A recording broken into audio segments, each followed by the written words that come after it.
E aí, gente, tudo bem com vocês? Sejam bem-vindos ao canal do professor Marcos Aba. Meu nome é Thiago, sou professor de História. Sou lá do canal Aprendendo com a História. Vou deixar o link para vocês aí na descrição do vídeo.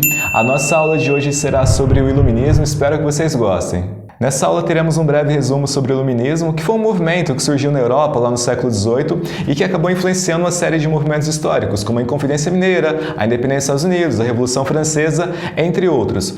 O Iluminismo traz assim como característica principal a defesa da razão, a defesa da ciência, em contraponto àquele obscurantismo da fé. Por isso que se fala assim em iluminismo, de iluminar, de trazer as luzes, a luz da razão. É um movimento ali muito forte no século XVIII e que acaba se estendendo ali por algum tempo, ainda até o início do século XIX, mas principalmente ali ainda no século XVIII. Em relação às origens do Iluminismo, por mais que o movimento seja assim, muito forte no século XVIII, lá a partir de 1750, 1760, na segunda metade do século XVIII, as origens deste movimento estão ali no século XVII, naquilo que é chamada de Revolução Científica, com alguns nomes ali, como por exemplo o René Descartes, o Isaac Newton e também o John Locke, importantes aí no âmbito da ciência. Vamos conhecer as principais características desse movimento. A primeira delas, talvez a mais importante, é o racionalismo, que seria a única forma de você chegar até o conhecimento, seria baseado em princípios racionais, seria baseado na razão. Além do racionalismo, temos também a liberdade política, que seria a redução do poder do monarca e uma ampliação ali da possibilidade de participação na política de demais pessoas. É claro que não vamos entender essa participação política, essa liberdade política, como assim uma forma de estender o poder político para as camadas populares. Na verdade, considerando que o movimento iluminista foi um movimento burguês, a ideia é que a burguesia pudesse ter uma maior participação aí no âmbito político. Além disso, nós temos também a liberdade econômica, que defendia a redução do papel do Estado na política, que eu vou comentar com vocês daqui a pouquinho. Além disso, temos também a liberdade de expressão, liberdade religiosa, as liberdades individuais, sem que você seja reprimido ali pela igreja ou pelo Estado, que possa exercer ali a sua opinião. Temos também a igualdade. É claro que essa igualdade também não seria a igualdade no sentido entre todas as pessoas. A igualdade é que a burguesia acreditava que a nobreza tinha muitos privilégios, que o clero tinha muitos privilégios e ela desejava também ter uma participação maior dentro dessa sociedade. Não seria uma igualdade total, de reforma agrária, algo nesse sentido. Como eu falei para vocês, o movimento iluminista foi um movimento burguês, essencialmente burguês.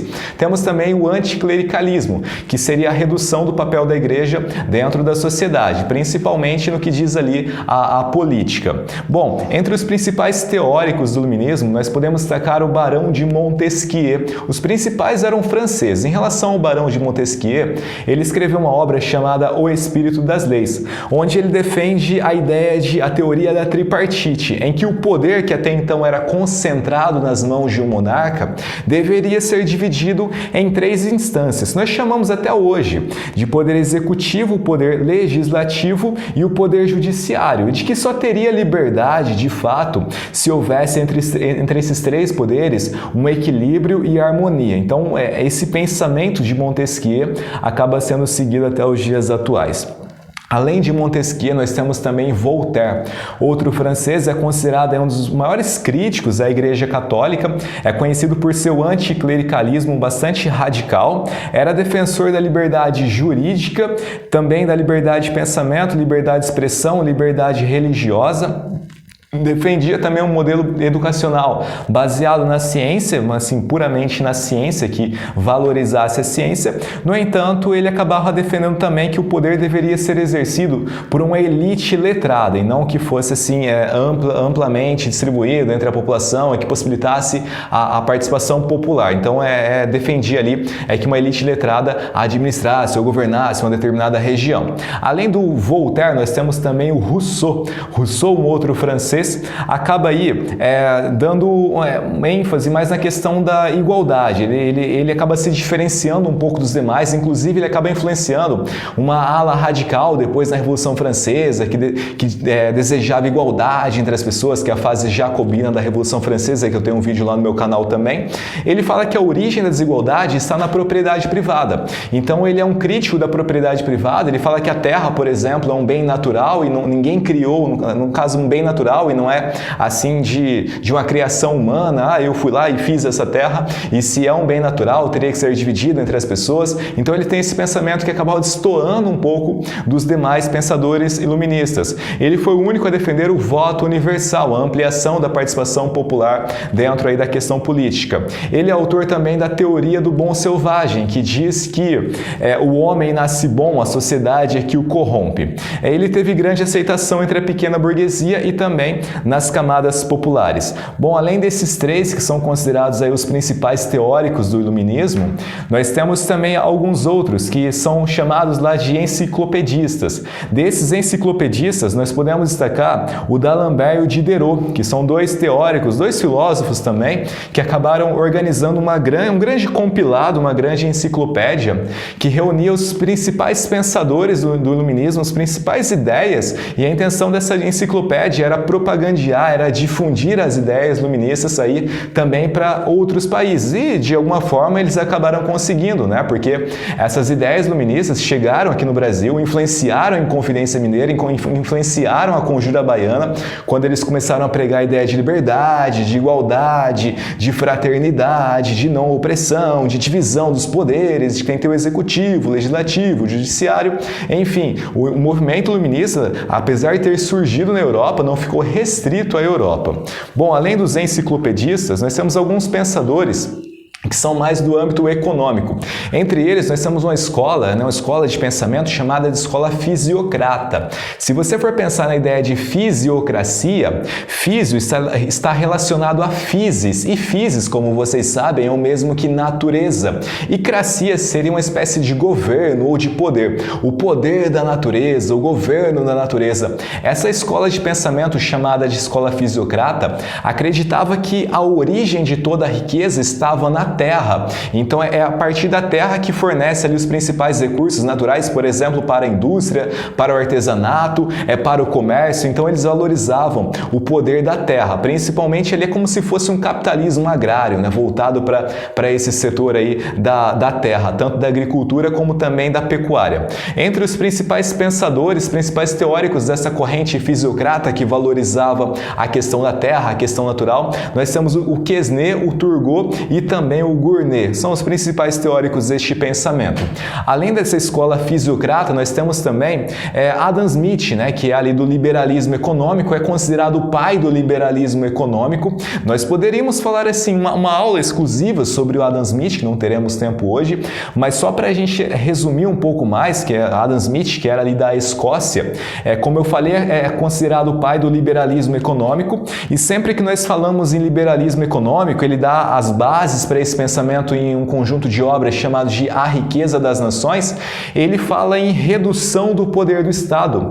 Ele diz que o mercado tem alguns mecanismos de autocontrole, alguns mecanismos que eram chamados ali por ele, tinha uma expressão que era a mão invisível do mercado. Então não teria necessidade do Estado intervir ali em relação ao preço dos alimentos, em relação ao tabelamento ou alguma coisa desse tipo, aquele Estado mercantilista e interventor. Ele acreditava que o mercado tinha uma mão invisível que ia criar mecanismos de autocontrole. Mas eu não estou entendendo. Como assim mecanismos de autocontrole? Nós temos aí alguns pontos que acho que vocês já ouviram falar, como por exemplo a lei da oferta e da procura. Então não tem necessidade de você instituir um valor de algum alimento ou algo do tipo de aluguel ou qualquer coisa que seja.